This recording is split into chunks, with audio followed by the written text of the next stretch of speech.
Oke, shalom. Selamat malam. Tentunya pada malam hari ini kita bersyukur kepada Tuhan karena kita boleh ada bersama-sama pada saat ini. Itu semua karena kasih dan penyertaan Tuhan dalam kehidupan kita. Jemaat yang sama dikasihi Tuhan, pada kesempatan hari ini kita akan mendengarkan akan kebenaran firman Tuhan yang telah saya pilih dari 3 bagian, yaitu yang pertama dalam Lukas pasal 18 ayat 1, yang kedua Yesaya 57 ayat 15b, yang ketiga Markus pasal 11 ayat 24. Saya ulangi, yang pertama Lukas pasal 18 ayat 1, yang kedua Yesaya pasal 57 ayat 15b, yang ketiga Markus pasal 11 ayat 24. Kalau jemaat Tuhan sudah mendapatkan, saya akan membacakan untuk kita semua. Yang pertama dari Lukas pasal 18 ayat 1 yang berbunyi, Yesus mengatakan suatu perumpamaan kepada mereka untuk menegaskan bahwa mereka harus selalu berdoa dengan tidak jemu-jemu. Yang kedua dari Yesaya pasal 57 ayat 15b yang mengatakan, tetapi juga bersama-sama orang yang remuk dan rendah hati, untuk menghidupkan semangat orang-orang yang rendah hati dan untuk menghidupkan hati orang-orang yang remuk. Dan yang ketiga terambil dari Markus pasal 11 ayat 24 yang mengatakan, karena itu aku berkata kepadamu, apa saja yang kamu minta dan doakan, percayalah bahwa kamu telah menerimanya, maka hal itu akan diberikan kepadamu. Pada kesempatan hari ini kita akan belajar di bawah satu tema, yaitu hidup dalam doa. Hidup dalam doa. Bapak Ibu saudara-saudari yang sama dikasihi Tuhan, doa adalah salah satu cara kita untuk mendekatkan diri kita kepada Tuhan. Salah satu cara untuk menyampaikan pergumulan kita kepada Tuhan, sebagai rasa syukur kita kepada Tuhan, sebagai tanda curahan hati kita ketika kita mempunyai masalah kepada Tuhan, dan untuk mensyukuri atas segala nikmat yang telah Tuhan berikan bagi kita. Nah, doa adalah nafas kehidupan bagi orang percaya. Lupa berdoa sama dengan lupa bernafas. Nafas di sini dalam artian nafas rohani. Nah, doa merupakan cara yang efektif untuk berkomunikasi dengan Tuhan. Nah, karena Tuhan adalah roh. Dalam kitab Yohanes pasal 4 ayat 24 dan 2 Korintus pasal 3 ayat 17. Di situ kita dapat mengerti bahwa maka setiap orang yang ingin berkomunikasi dengan Tuhan, menyembah, memuji, mengucap syukur, dan semuanya itu harus didasarkan dengan roh dan kebenaran. Setiap orang percaya harus hidup dalam doa. Bagaimana caranya kita hidup dalam doa? Cara-cara yang harus kita lakukan, yaitu yang pertama, berdoa dengan tidak jemu-jemu. Berdoa dengan tidak jemu-jemu. Nah, Bapak Ibu saudara-saudari yang sama dikasihi Tuhan, dalam pembacaan ini Yesus menginginkan para muridnya untuk terus-menerus berdoa kepadanya, supaya ia dapat melakukan kehendak Allah dalam kehidupannya setiap hari. Lamanya penantian sebuah doa hendaknya membuat para muridnya menyerah lalu berhenti berdoa.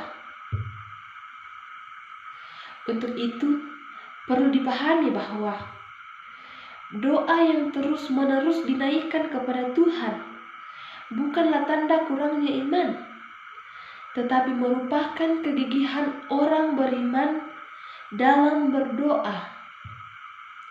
Ketika berdoa, sesungguhnya kita sedang menyatakan kebutuhan kita kepada Allah, dan juga merupakan tanda kebergantungan kita kepada Allah. Dalam Injil Matius pasal 7 ayat 7 dikatakan, mintalah maka akan diberikan kepadamu, carilah maka kamu akan mendapat, ketuklah maka pintu akan dibukakan bagimu. Ini berarti bahwa kita harus tekun berdoa, menyerahkan diri kita kepada Allah. Berdoa dengan tidak jemu-jemu, itu berarti kita tidak berhenti berdoa. Tidak menjadi lemah kendor, jarang atau asal-asalan berdoa. Berdoa dengan tidak jemu-jemu adalah berhubungan dengan kondisi hati yang sesungguhnya, motivasi, dan iman.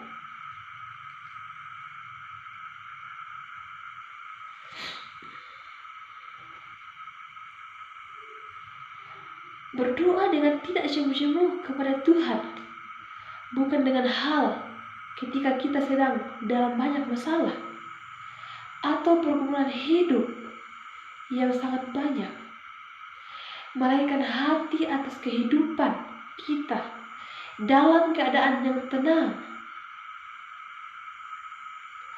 Tidak jemu-jemu berarti tidak bosan, tidak kendor, tidak jarang sekalipun ketika kita mendoakan apa yang menjadi pergumulan kita.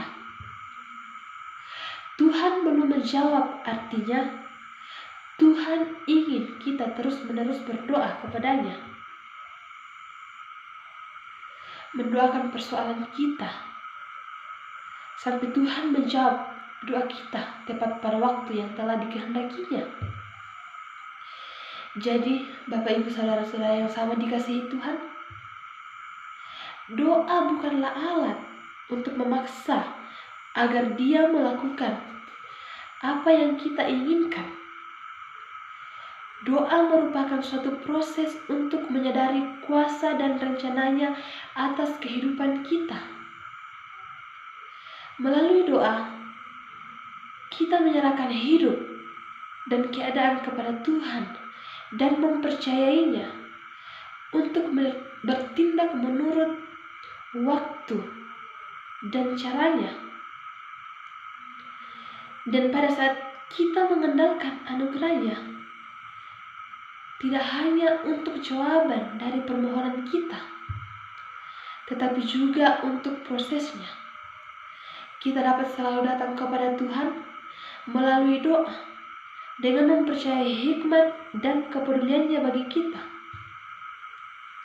Dalam kitab 1 Samuel pasal 11 ayat 12, pasal 1 ayat 12 di situ dikatakan, ketika perempuan itu terus-menerus berdoa di hadapan Tuhan, maka Eli mengamati mulut perempuan itu, yang artinya perempuan itu atau Hana berdoa terus-menerus di hadapan Tuhan. Bapak Ibu Saudara-saudari, dalam fase kehidupan kita, ada kalanya kita seperti Hana yang mengalami pergumulan dan kekhawatiran. Namun lewat kehidupan Hana mengajarkan kepada kita bahwa dalam situasi dan kondisi apapun, termasuk ketika kita dalam keterpurukan, kita harus dengan tekun berdoa kepadanya. Bapak Ibu Saudara-saudari, kita telah belajar pada poin yang pertama tentang cara-cara hidup dalam doa, yaitu berdoa dengan tidak jemu-jemu. Dan kita akan melangkah kepada poin yang kedua, yaitu rendah hati. Rendah hati. Dalam doa sangat penting rendah hati. Berdoa dengan rendah hati adalah satu cara berdoa yang benar. Kita harus senantiasa menyadari bahwa kita adalah manusia yang penuh dosa, yang diselamatkan oleh anugerahnya semata. Oleh karena itu, tidaklah pantas bagi kita meninggikan diri di hadapannya. Apapun yang telah kita lakukan, yang telah kita capai, dan yang telah kita miliki dalam hidup ini, kita harus sadar bahwa semuanya itu dari Tuhan. Inti doa adalah bahwa kita membutuhkan Tuhan. Kita menggantungkan harapan dan keinginan kita kepadanya. Dengan kata lain, kita mengakui kerendahan kita yang penuh kelemahan dan kekurangan. Allah senang jika kita menghadapnya dan mengakui segala kekurangan kita di hadapannya, mengakui segala kelemahan kita, serta memohon akan anugerahnya untuk melayakkan kita di hadapannya dan di dalam doa kita. Nah, dalam perumpamaan tentang seorang Farisi dan seorang pemungut cukai yang sama-sama berdoa di bait Allah, pemungut cukai itu mengakui ketidaklayakannya di hadapan Tuhan. Ia merendahkan dirinya di hadapan Tuhan dengan memohon belas kasihannya. Dalam kitab Lukas pasal 18 ayat 13, di situ dikatakan bahwa tetapi pemungut cukai itu berdiri jauh-jauh, bahkan ia tidak berani menengadah ke langit, melainkan ia berdiri dan berkata, "Ya Allah, kasihanilah aku orang berdosa ini." Karena itu, pemungut cukai itu diberikan oleh Allah. Doanya dikabulkan, sedangkan orang Farisi yang menyombongkan diri, doanya tidak dikabulkan oleh Allah. Nah, ada 2 ekor kambing yang sedang berjalan dengan gagahnya dari arah yang berlawanan di sebuah pegunungan yang curam. Saat itu, secara kebetulan mereka secara bersamaan masing-masing tiba di tepi jurang yang di bawahnya mengalir air sungai yang sangat deras. Sebuah pohon yang jatuh telah dijadikan sebuah jembatan untuk menyeberangi jurang tersebut. Pohon yang dijadikan jembatan tersebut sangatlah kecil, sehingga hanya dapat dilalui oleh seekor kambing saja. Jembatan yang sangat kecil itu akan membuat orang yang paling berani pun akan merasa ketakutan. Rasa sombong dan harga diri mereka tidak membiarkan mereka untuk mengalah dan memberikan jalan terlebih dahulu kepada kambing lainnya. Salah satu kambing menepakkan kakinya ke jembatan itu. Kambing yang lainnya pun tidak mau, karena mereka merasa takut untuk menyeberangi jembatan tersebut. Dan pada akhirnya, kedua kambing tersebut bertemu di tengah-tengah jembatan. Jika keduanya masih tidak mau mengalah dan saling mendorong dengan tanduk mereka, maka kedua kambing tersebut akan jatuh ke dalam jurang dan tersapu oleh aliran air yang sangat deras di bawahnya. Akhirnya yang seekor memutuskan untuk menundukkan badannya dan membiarkan yang lain lewat di atasnya.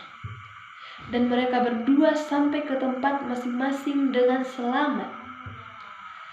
Sebuah ilustrasi singkat dan sederhana, namun kisah ini bisa mengingatkan kita akan pentingnya kerendahan hati.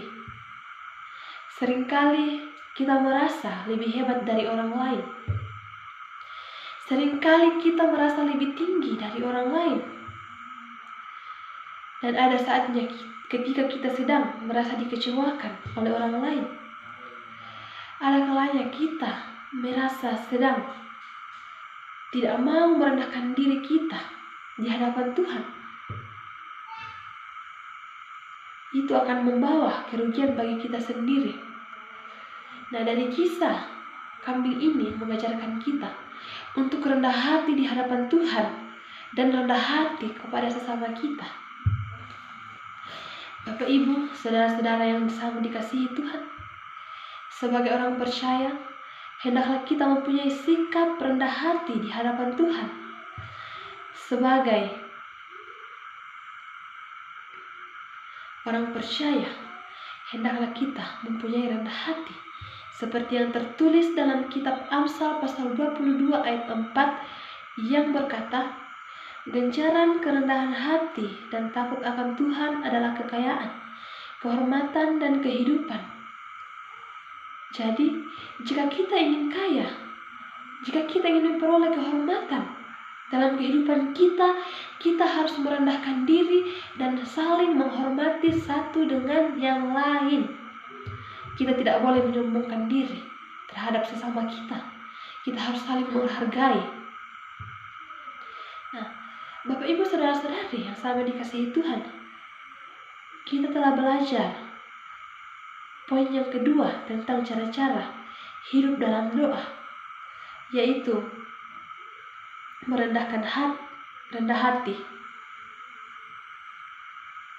Kita telah belajar 2 poin pada saat ini, yaitu yang pertama, berdoa dengan tidak jemu-jemu, dan yang kedua, rendah hati. Dan kita akan melangkah pada poin yang ketiga, yaitu berdoa dengan keyakinan iman. Berdoa dengan keyakinan iman.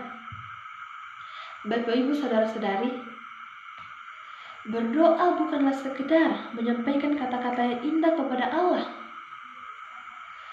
Berdoa bukan sekedar menyampaikan permohonan dan menyampaikan setiap pergumulan kita kepada Allah, tetapi harus menjadi dasar dalam berdoa adalah berdoa dengan iman. Doa kita tidak akan dijawab oleh Tuhan kecuali kita memiliki iman yang sejati. Berdoa dengan keyakinan iman berarti percaya sepenuhnya kepada Allah. Dalam Markus pasal 11 ayat 22 dan 24 dikatakan, percayalah kepada Allah apa saja yang kamu minta dan doakan. Percayalah bahwa kamu akan menerimanya, maka hal itu akan diberikan kepadamu. Berdoa dengan keyakinan iman kepada Allah akan membuahkan hasil yang sangat baik. Dalam kitab Matius pasal 21 ayat 22 mengatakan bahwa, dan apa saja yang kamu minta dalam doa dengan penuh kepercayaan, kamu akan menerimanya. Setiap hari pastinya kita berdoa kepada Tuhan. Namun saat berdoa hanya sekedar rutinitas saja. Bukanlah hanya sekedar rutinitas saja. Sebab dalam doa kita berbicara dengan Bapa di surga. Bahkan juga ada permohonan yang kita naikkan. Sebab doa yang dipanjatkan tanpa iman dan percaya adalah kesia-siaan. Hanya dengan iman, percaya kita dapat meraih janji Tuhan. Oleh karena itu, ketika kita selesai berdoa, kita harus menyerahkan sepenuhnya kepada Tuhan, semustahil mungkin bagi Dia. Jangan pernah kita meragukan kuasa Tuhan, sebab mereka yang bimbang tidak akan pernah memperoleh apapun. Dalam Yakobus pasal 1 ayat 6-7. Mulailah berdoa dengan iman dan tetap percaya. Walau saat ini kita masih belum melihat jawaban, teruslah berdoa hingga waktu jawaban doa kita itu tiba. Kita harus percaya bahwa pada saatnya Tuhan akan menjawab doa kita. Tuhan akan menggenapkan semuanya. Dalam firman Tuhan dikisahkan tentang wanita yang sakit pendarahan selama 12 tahun. Ia beriman bahwa Tuhan sanggup menyembuhkan dia. Dan pada akhirnya Tuhan menyembuhkan dia. Wanita itu disembuhkan. Jadi sangatlah penting bagi kita untuk berdoa dengan iman. Berdoa dengan iman artinya kita tidak boleh terpengaruh oleh situasi dan kondisi apapun yang ada di sekeliling kita. Apapun yang terjadi dalam sekeliling kita, dalam kehidupan kita, kita tidak boleh terpengaruh. Sekalipun keadaan belum berubah, jangan putus asa. Tetaplah berdoa dan percaya kepada Tuhan bahwa Ia sanggup melakukan perkara yang sangat luar biasa dalam kehidupan kita. Dalam kitab Kejadian pasal 32 menceritakan tentang Yakub yang penuh iman berdoa kepada Allah. Entah kita bergantung pada Allah atau rencana kita sendiri, rencana dan ketidaksabaran orang tidak percaya menghalangi Allah bertindak untuk kita, dan Dia harus membawa kita kepada habisnya kekuatan kita. Bapak Ibu saudara-saudari yang sama dikasihi Tuhan, kisah Yakub ini mengajarkan kita bahwa kita selaku orang percaya, kita harus hidup berdoa dengan iman kepada Allah, sungguh-sungguh berdoa dengan iman kepada Allah. Bapak Ibu saudara-saudari, dalam kehidupan kita sebagai orang percaya, kita dapat hidup dalam doa dengan memahami cara-cara hidup dalam doa. Seperti yang telah kita pelajari pada saat ini, cara-cara hidup dalam doa ada 3, yaitu yang pertama, setiap orang percaya harus mengetahui bagaimana cara berdoa dengan tidak jemu-jemu. Dan yang kedua, setiap orang percaya harus memiliki rendah hati. Dan yang ketiga, setiap orang percaya harus mengerti bagaimana cara berdoa dengan keyakinan iman. Bapak Ibu saudara-saudari sekalian, marilah kita kembali melihat kehidupan kita. Apakah selama ini kita telah hidup dalam doa di dalam Tuhan? Atau mungkin kita masih keliru dalam memahami apa itu hidup dalam doa? Pada kesempatan yang baik ini, mari kita berdoa supaya Roh Kudus menuntun kita dan memahami bagaimana kita hidup dalam doa, bagaimana hidup dalam doa yang benar itu. Mari kita berdoa supaya Tuhan memurnikan tujuan hidup kita, bahwa kita akan tetap hidup sesuai dengan kehendak-Nya sebagai murid-murid Kristus. Tuhan memberkati kita. Amin.